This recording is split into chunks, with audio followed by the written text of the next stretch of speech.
Baik, bismillahirrahmanirrahim. Assalamualaikum warahmatullahi wabarakatuh dan salam sejahtera bagi kita semua. Yang terhormat dosen pengampu mata kuliah Pisio Yulinar Anwar SFT, FTRM Biomed, serta teman-teman sekalian yang saya banggakan. Puji syukur kita panjatkan kepada Tuhan Yang Maha Esa karena atas karunia-Nya lah sehingga kami dapat menyelesaikan tugas video kelompok kami. Sebelumnya, perkenalkan kami dari kelompok 7 dengan materi penanganan fisioterapi pada kondisi akut dan subakut pasca bencana. Pun anggota kelompok kami yang pertama ada Nur Anissa Aulia Rahman, Eviani, Gina Saputri, saya sendiri sebagai moderator, Putri Syahrawani, dan Rahmi Najwa Ida. Baik, untuk materi pertama yaitu pengertian bencana. Berdasarkan Undang-Undang Nomor 24 Tahun 2007, bencana adalah suatu peristiwa yang mengganggu kehidupan masyarakat yang diakibatkan baik oleh faktor manusia seperti konflik, kelalaian, atau aktivitas yang mengganggu lingkungan, faktor alam seperti gempa, banjir, tsunami, dan lain-lain maupun faktor non-alam seperti wabah atau kegagalan teknologi sehingga mengakibatkan adanya kerusakan lingkungan, kerugian harta benda, korban jiwa manusia, dan dampak psikologis. Untuk materi selanjutnya saya serahkan ke rekan saya. Nah, baik, untuk selanjutnya terkait dengan materi peran fisioterapis dalam bencana. Nah, jadi fisioterapi ini memiliki peran penting dari seluruh tahapan penanggulangan suatu bencana. Karena keahlian fisioterapi ini tidak hanya dalam proses rehabilitasi, tetapi juga mampu dalam penanganan suatu fungsi gerak. Nah, fisioterapis juga mampu melakukan suatu asesmen yang menyeluruh pada kondisi muskuloskeletal serta mengelola rehabilitasi untuk membantu korban mencapai suatu fungsi secara optimal. Nah, selain itu perannya juga tidak hanya dalam proses pemulihan, tetapi juga mencakup seluruh pencegahan hingga penanganan darurat suatu bencana. Nah, di sini ada 4 fase peran fisioterapi. Yang pertama, fisioterapi pada fase pencegahan dan mitigasi. Nah, jadi fisioterapis berperan dalam perencanaan, penanggulangan bencana, menganalisis suatu kebutuhan masyarakat, serta penyusunan kebijakan dan fasilitas yang ramah bagi kelompok rentan bencana seperti lansia, disabilitas, anak-anak, balita, ibu hamil. Selain itu juga fisioterapis memiliki peran dalam memberikan suatu edukasi, meningkatkan kapasitas masyarakat, serta membantu dalam merancang suatu infrastruktur yang mendukung evakuasi. Nah, selanjutnya fisioterapis pada fase kesiapsiagaan. Nah, jadi pada fase ini fisioterapis terlibat dalam penyusunan suatu rencana kontingensi, pelatihan kesiapsiagaan, dan peningkatan kemampuan menghadapi kondisi darurat. Selain itu juga, fisioterapis berperan dalam memastikan bahwasannya sistem evakuasi inklusif, menjalin kerjasama lintas sektor ataupun lintas profesi, serta meningkatkan kompetensi internal terkait dengan manajemen suatu bencana. Nah, selanjutnya fase yang ketiga yaitu fisioterapis dalam fase tanggap darurat. Nah, pada fase ini, pada saat terjadi bencana, fisioterapis itu berkontribusi dalam suatu layanan medis yang darurat, termasuk asesmen, rehabilitasi fase akut, koordinasi antar tim medis, dukungan psikososial, serta advokasi. Nah, selain itu juga fokus utamanya adalah penyelamatan nyawa dan penanggulangan suatu cedera sejak fase akut hingga fase kronik atau fase pemulihan. Nah, yang terakhir adalah fase fisioterapis pada fase pemulihan. Nah, pada fase ini fisioterapis itu berperan pada pasca bencana, yang dimana perannya yaitu sebagai rehabilitasi lanjutan, membantu korban beradaptasi kembali ke lingkungan masyarakat, serta terlibat dalam program rekonstruksi dan penggunaan sistem layanan rehabilitasi jangka panjang. Nah, jadi inti dari peran fisioterapis dalam bencana yaitu fisioterapis berperan secara komprehensif dari pra hingga pasca bencana dengan fokus pada pemulihan fungsi, peningkatan kualitas hidup, dan dukungan terhadap sistem kesehatan masyarakat.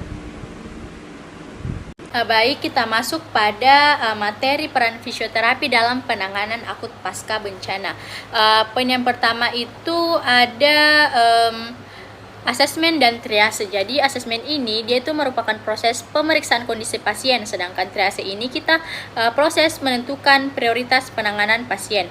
Jadi perannya kita sebagai fisioterapi itu kita bisa melakukan penilaian fungsi fisik secara cepat pada korban bencana.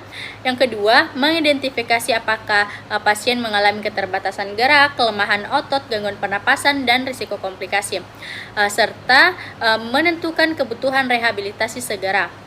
Yang kedua ada mobilisasi dini. Jadi mobilisasi dini ini dia itu berarti menggerakkan pasien sedini mungkin setelah kondisi stabil. Jadi tujuannya itu untuk mencegah kekakuan sendi, mencegah kelemahan otot, mencegah komplikasi tirabarin seperti trombosis atau luka tekan, serta mempercepat pemulihan fungsi gerak. Jadi kita bisa memberikan pasien contoh latihan duduk di tempat tidur, latihan berdiri, dan juga latihan berjalan dengan bantuan. Selanjutnya yang ketiga, manajemen posisi dan splinting. Jadi fisioterapi ini membantu mengatur posisi tubuh pasien agar tidak terjadi komplikasi. Tujuannya itu untuk mencegah kontraktur atau pemendekan otot dan sendi, mengurangi nyeri, menjaga posisi tubuh yang benar. Sedangkan splinting ini dia itu pemasangan alat penyangga. Jadi untuk mempertahankan posisi sendi, melindungi bagian yang cedera, dan juga membantu proses penyembuhan. Nah, selanjutnya itu penyediaan alat bantu. Jadi fisioterapis ini juga menentukan alat bantu untuk mobilitas yang sesuai dengan pasien. Jadi contoh alat bantunya itu kursi roda, tongkat, dan lain-lain. Tujuannya itu untuk membantu pasien tetap mandiri, mempercepat aktivitas fungsional, dan juga mencegah cedera lebih lanjut. Poin yang kelima adalah koordinasi tim medis. Jadi fisioterapi ini tidak bekerja sendiri, tetapi bekerja sama dengan tim kesehatan lain seperti dokter, perawat, ahli bedah, dan tenaga rehabilitasi lainnya. Jadi tujuannya ini untuk menentukan rencana perawatan terbaik, memastikan penanganan pasien itu terpadu, serta menyesuaikan terapi dengan kondisi medis pasien. Dan yang terakhir, poin terakhir adalah fisioterapi dada. Jadi fisioterapi dada ini dia itu berfokus pada fungsi pernapasan pasien. Jadi tindakan yang dilakukan itu seperti latihan pernapasan, teknik pembersihan jalan nafas atau airway clearance, dan membantu mengeluarkan lendir atau sekret. Jadi tujuannya itu untuk mencegah infeksi paru, meningkatkan ventilasi paru, dan membantu pasien bernafas lebih efektif. Jadi contoh teknik fisioterapi dada ini kita bisa berikan di breathing exercise, Coheem teknik, dan juga chest percussion or vibration. Jadi hanya itu yang dapat saya sampaikan. Terima kasih. Baik, selanjutnya peran fisioterapi dalam penanganan subakut pasca bencana, di mana terdiri dari asesmen fisioterapi pada fase subakut. Asesmen dilakukan untuk menilai kondisi fungsional pasien, seperti nyeri, lingkup gerak sendi, kekuatan otot, mobilitas, dan kemampuan aktivitas sehari-hari. Nah, hasil pemeriksaan ini menjadi dasar menentukan program terapi yang sesuai. Selanjutnya ada manajemen nyeri dan inflamasi. Nah, fisioterapi bertujuan mengurangi nyeri dan inflamasi melalui modalitas terapi seperti elektroterapi, terapi panas atau dingin, serta pengaturan posisi dan aktivitas pasien. Selanjutnya ada latihan lingkup gerak atau ROM. Nah, latihan ROM ini diberikan untuk mencegah kekakuan sendi dan kontraktur. Nah, latihan ini dilakukan secara bertahap mulai dari gerakan pasif hingga aktif sesuai kondisi pasien.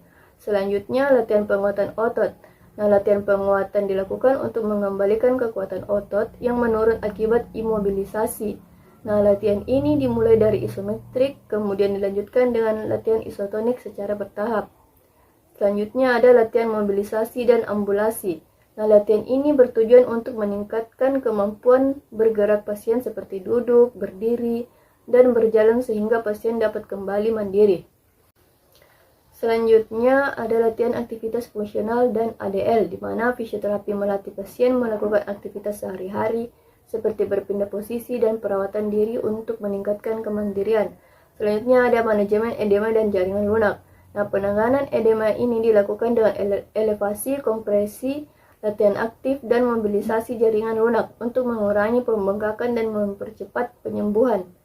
Nah, selanjutnya ada pencegahan komplikasi sekunder. Nah, fisioterapi membantu mencegah komplikasi seperti kontraktur, atrofi otot, luka tekan, dan gangguan sirkulasi melalui mobilisasi dan terapi terprogram.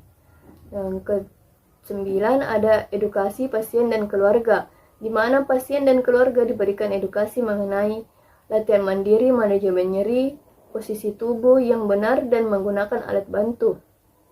Yang terakhir ada pendekatan multidisiplin, di mana fisioterapi bekerjasama dengan tenaga kesehatan yang lain untuk menangani aspek fisik, psikologis, dan sosial pasien secara menyeluruh. Baik, selanjutnya pada bagian ini akan dijelaskan beberapa tantangan yang dihadapi oleh fisioterapis dalam menangani kondisi akut dan subakut pasca bencana. Jadi tantangan ini berkaitan dengan kebijakan, sumber daya, hingga koordinasi di lapangan. Jadi tantangan pertama adalah masih terbatasnya dukungan kebijakan dan struktur organisasi terhadap peran fisioterapis dalam penanganan bencana. Beberapa kajian menunjukkan bahwa fisioterapis ini belum sepenuhnya terintegrasi dalam sistem manajemen bencana yang resmi. Nah, dalam banyak kebijakan kebencanaan, peran fisioterapis juga belum dijelaskan secara spesifik. Akibatnya, keberadaan fisioterapis dalam tim respon bencana seringkali tidak menjadi prioritas dan lebih bergantung pada inisiatif individu atau organisasi tertentu. Nah, kondisi ini membuat kontribusi fisioterapi, terutama dalam proses rehabilitasi jangka menengah dan jangka panjang, belum berjalan secara optimal. Kemudian yang kedua, tantangan berikutnya yaitu keterbatasan atau minimnya sumber daya dan fasilitas pendukung di lokasi bencana. Nah, fisioterapi yang bekerja di area bencana sering menghadapi keterbatasan sarana rehabilitasi seperti alat bantu mobilitas, peralatan terapi, maupun ruang yang memadai untuk melakukan tindakan fisioterapi. Nah, selain itu, kondisi lingkungan kerja di lokasi bencana biasanya juga tidak stabil, misalnya di tempat pengungsian atau rumah sakit lapangan. Ini tentu dapat menghambat pelaksanaan intervensi fisioterapi secara optimal dan juga berdampak pada kualitas serta kontinuitas layanan rehabilitasi bagi penyintas bencana. Kemudian tantangan selanjutnya adalah masih kurangnya pelatihan khusus terkait kebencanaan bagi fisioterapis. Nah, beberapa penelitian itu menunjukkan bahwa sebagian besar fisioterapis belum mendapatkan pelatihan formal mengenai kesiapsiagaan dan respon bencana. Pelatihan ini sebenarnya penting karena mencakup keterampilan dalam penanganan kondisi darurat, manajemen rehabilitasi dalam jumlah korban yang banyak, serta kemampuan menyesuaikan intervensi fisioterapi di situasi krisis.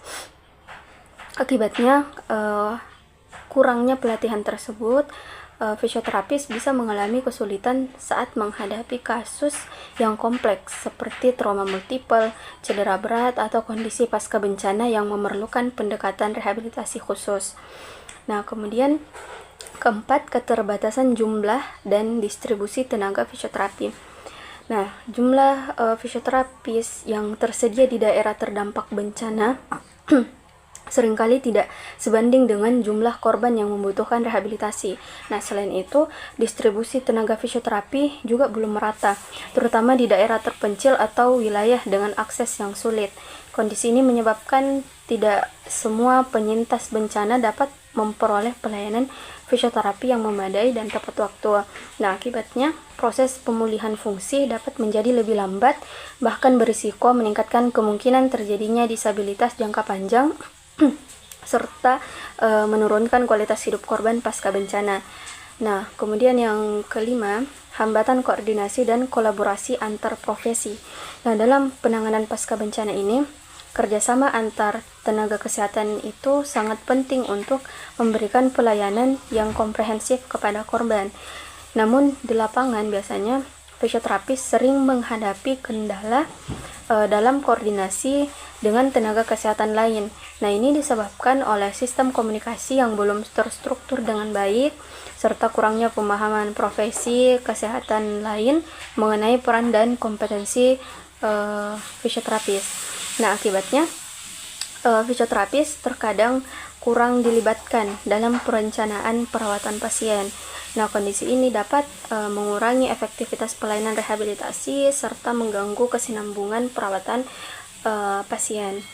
Kemudian tantangan yang terakhir adalah masih rendahnya implementasi peran fisioterapis dalam penanganan bencana. Meskipun secara pengetahuan banyak fisioterapis itu sudah memahami peran mereka. Jadi beberapa survei menunjukkan adanya kesenjangan antara pengetahuan tentang peran fisioterapi dalam manajemen bencana dengan keterlibatan nyata di lapangan.